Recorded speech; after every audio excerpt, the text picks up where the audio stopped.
Mungkin juga kita akan menghadapi perlawanan dari kelompok-kelompok yang suka dengan korupsi, suka dengan penyeludupan, suka dengan tindakan-tindakan ekonomi yang ilegal.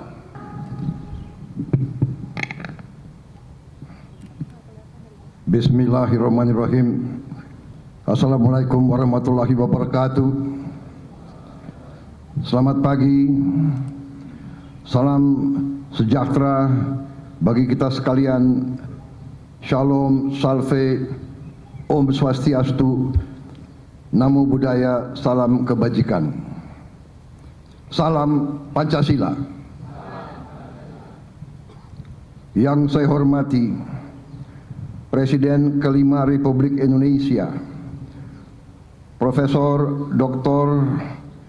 Honoris Causa Megawati Soekarno Putri, yang juga sekaligus menjabat sebagai Ketua Dewan Pengarah Badan Pembinaan Ideologi Pancasila. Wakil Presiden Republik Indonesia, Saudara Gibran Raka Buming Raka. Wakil Presiden ke-10 dan ke-12 Republik Indonesia, Bapak Haji Muhammad Yusuf Kalla. Wakil Presiden ke-13 Republik Indonesia, Profesor Kiai Haji Dr. Ma'ruf Amin. Istri Wakil Presiden ke-9 Republik Indonesia, Ibu Hajah Soraya Hamzahas. Pimpinan Lembaga Negara, Ketua Majelis Permusyawaratan Rakyat Republik Indonesia, Saudara Ahmad Muzani, beserta para Wakil Ketua MPR RI dan para Wakil Ketua DPR RI. Ketua Dewan Perwakilan Daerah Republik Indonesia, Saudara Sultan Bakhtiar Najamuddin, beserta para Wakil Ketua DPD RI. Ketua Mahkamah Agung, Profesor Sunarto. Ketua Mahkamah Konstitusi, Saudara Suhartoyo. Ketua Komisi Yudisial, Saudara Abdul Khair Ramadan. Para Menteri Koordinator, para Menteri dan Kepala Badan, para Wakil Menteri, Kepala Badan Pembinaan Ideologi Pancasila, Kepala BIN, Panglima TNI dan Kapolri, para penasihat utusan dan staf khusus Presiden, serta seluruh anggota Kabinet Merah Putih yang hadir. Yang saya hormati para hadirin tamu undangan, rekan-rekan pers dan media, serta seluruh masyarakat Indonesia, sebangsa dan setanah air, dimanapun engkau berada.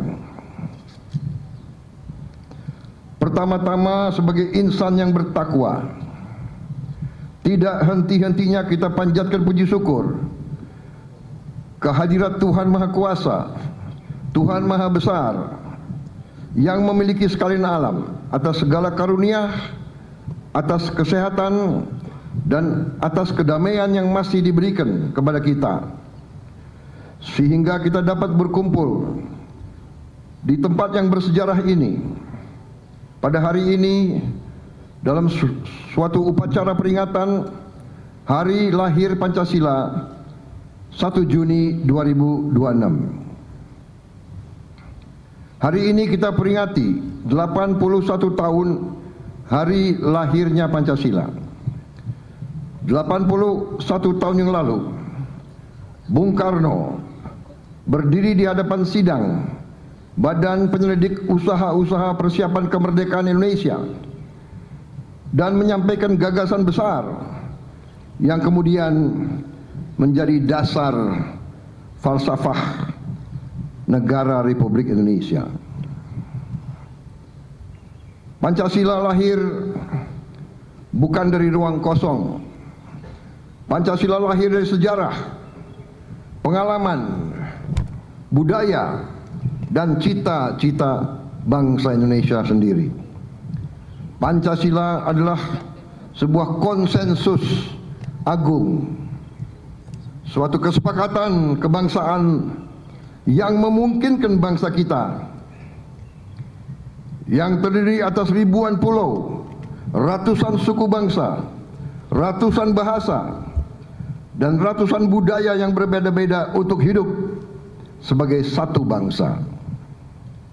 Karena itulah tema peringatan tahun ini, Pancasila sebagai pemersatu bangsa dan fondasi perdamaian dunia, memiliki makna yang sangat mendalam. Di tengah dunia yang semakin terpecah oleh pertikaian, rivalitas geopolitik, perang dagang, dan ketidakpastian ekonomi, Indonesia memiliki pegangan yang kokoh. Pegangan itu adalah Pancasila. Saudara-saudara, Pancasila bukan sekedar dokumen sejarah. Pancasila juga tidak boleh sekedar slogan yang kita ucapkan dalam setiap upacara. Pancasila adalah pedoman untuk mengatur kehidupan berbangsa, kehidupan bermasyarakat, kehidupan bernegara, termasuk bagaimana kita membangun sistem ekonomi nasional kita. Salah satu tantangan besar bangsa Indonesia hari ini adalah memastikan bahwa pembangunan ekonomi kita benar-benar berjalan sesuai dengan nilai-nilai Pancasila. Marilah kita selalu jujur kepada diri kita sendiri. Kita harus mengakui kelemahan-kelemahan dan kesulitan-kesulitan yang kita hadapi. Selama beberapa dasawarsa terakhir, Indonesia ekonominya memang tumbuh. Tapi apakah pertumbuhan itu sudah merata, sudah dirasakan oleh seluruh rakyat Indonesia secara adil? Marilah kita jujur melihat kenyataan yang kita hadapi sekarang. Kita memiliki sumber daya alam yang luar biasa. Kita sudah mengerti kekayaan kita luar biasa. Kita adalah salah satu produsen terbesar komoditas-komoditas penting yang dibutuhkan dunia modern, yang dibutuhkan oleh teknologi tinggi. Kita salah satu produsen terbesar mineral-mineral penting, tembaga, timah, emas, logam tanah jarang. Kita produsen kelapa sawit, batu bara, nikel, komoditas pertanian lainnya yang sangat penting. Dan sekarang kita sudah swasembada pangan, di mana banyak negara menghadapi kesulitan. Kita sudah lebih siap. Namun kita harus mengakui bahwa terlalu lama kekayaan kita tidak sepenuhnya bisa dimanfaatkan untuk kemakmuran rakyat. Terlalu lama sebagian nilai tambah atas sumber daya kita dinikmati di luar negeri. Terlalu lama rakyat kita hanya menjadi penonton di atas kekayaan bangsanya sendiri. Karena itulah saya berkeyakinan bahwa tugas sejarah kita saat ini, tugas sejarah saya sebagai Presiden Republik Indonesia ke-8, sebagai mandataris rakyat yang disumpah di hadapan rakyat, adalah untuk melakukan transformasi bangsa, terutama transformasi ekonomi nasional kita. Transformasi dari ekonomi yang belum sepenuhnya berlandaskan Pancasila menuju ekonomi yang sungguh-sungguh berdasarkan Pancasila. Saudara-saudara, apa arti ekonomi berdasarkan Pancasila? Pertama, ekonomi yang religius, ekonomi yang berkemanusiaan, dan ekonomi yang memperkuat persatuan nasional. Kita percaya bahwa kekayaan alam bukan sekedar komoditas ekonomi. Kekayaan alam adalah amanah Tuhan Yang Maha Esa yang harus dikelola secara bertanggung jawab untuk sebesar-besar kemakmuran rakyat dan juga untuk anak dan cucu kita, untuk masa depan, untuk generasi-generasi yang akan datang.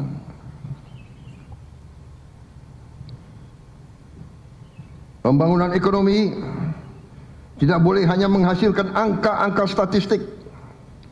Pembangunan ekonomi harus menghasilkan kehidupan yang lebih baik bagi seluruh rakyat Indonesia. Anak-anak kita, anak-anak saudara-saudara yang paling lemah, paling miskin, paling tidak berdaya, harus memperoleh gizi yang cukup. Petani kita harus memperoleh pupuk yang tepat waktu dan harga yang benar. Nelayan kita harus memperoleh akses pasar yang adil dan harus dibantu dan harus diberdayakan. Para nelayan kita adalah produsen protein yang sangat penting agar rakyat kita bisa jadi rakyat yang kuat. Pekerja-pekerja kita harus memperoleh kesempatan penghidupan dan penghasilan yang layak. Nasib pekerja kita harus dilindungi, harus dibantu. Ketiga, ekonomi kita harus berpihak kepada kepentingan nasional dan kepentingan rakyat. Ekonomi kita tidak boleh hanya menguntungkan segelintir orang saja.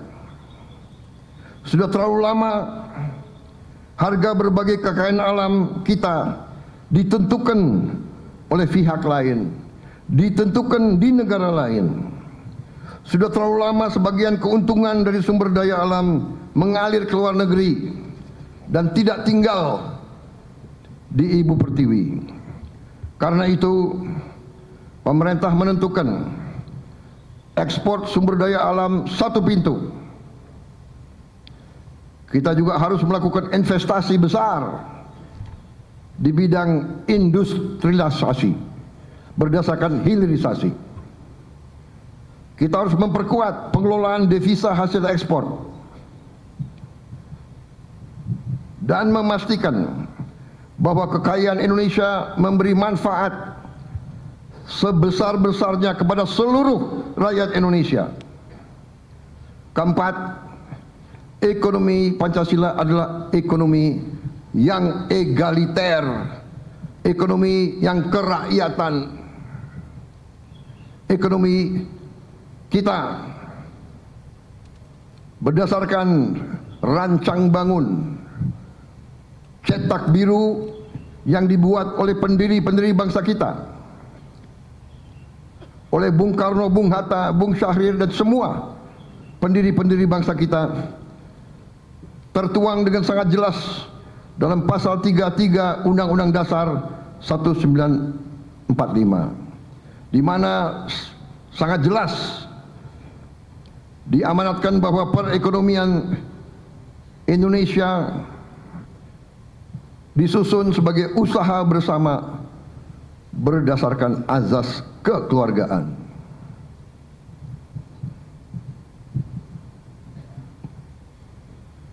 Karena itu koperasi harus diperkuat, koperasi harus bangkit. Koperasi adalah salah satu alat untuk mengangkat rakyat kita dari keadaan kemiskinan dan ketidakberdayaan. Usaha kecil dan menengah harus kita perkuat, dan desa harus menjadi pusat pertumbuhan ekonomi baru. Saudara-saudara, karena itu rakyat harus menjadi pelaku utama dari pembangunan, bukan sekedar objek pembangunan, apalagi hanya menjadi alat pembangunan. Kelima, ekonomi kita adalah ekonomi yang berkeadilan sosial.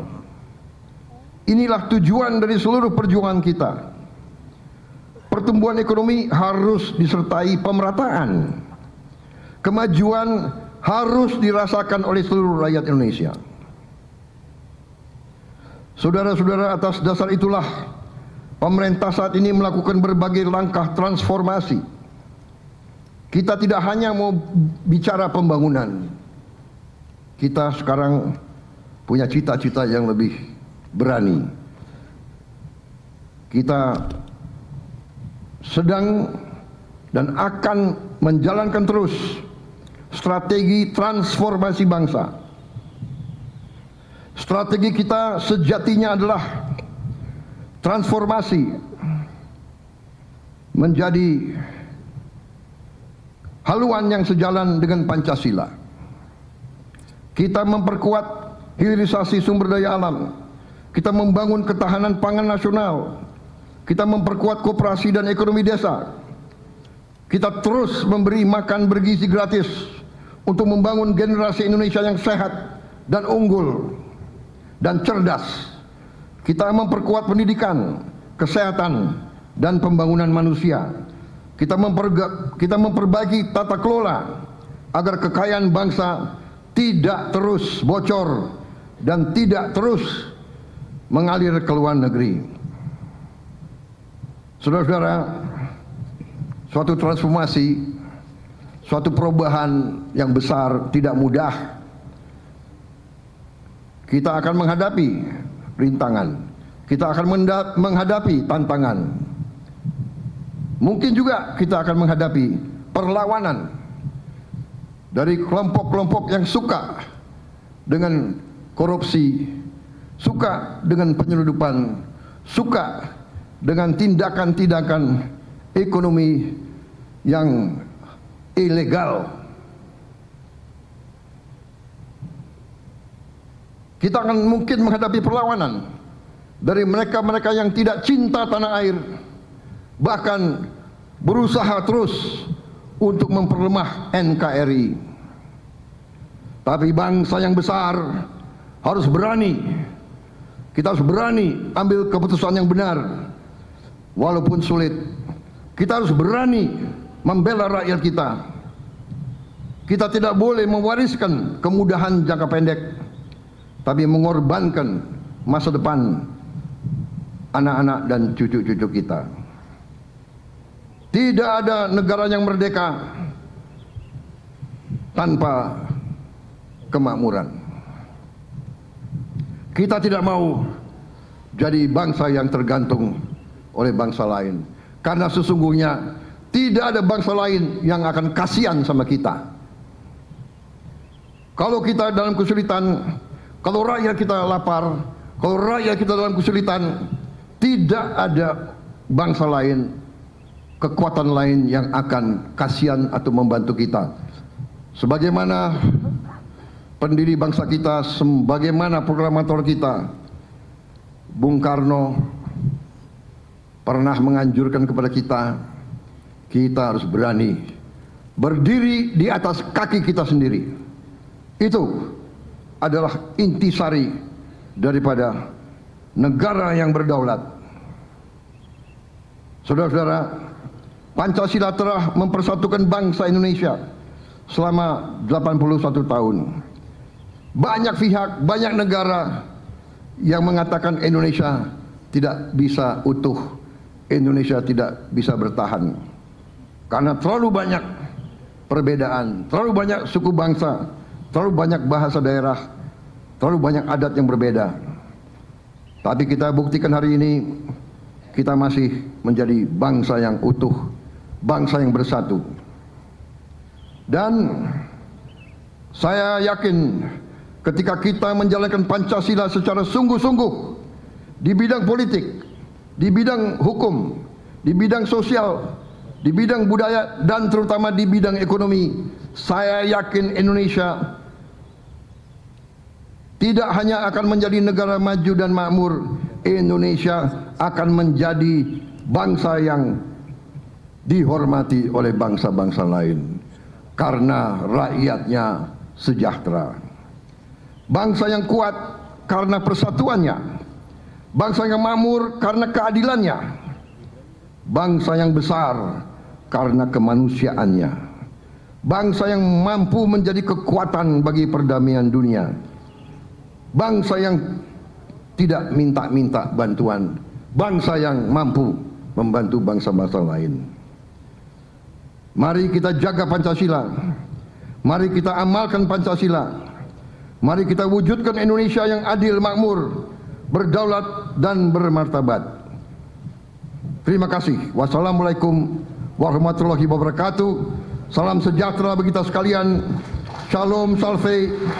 Om Santi, Santi, Santi Om. Namo Buddhaya. Salam kebajikan. Salam Pancasila. Merdeka! Merdeka! Merdeka!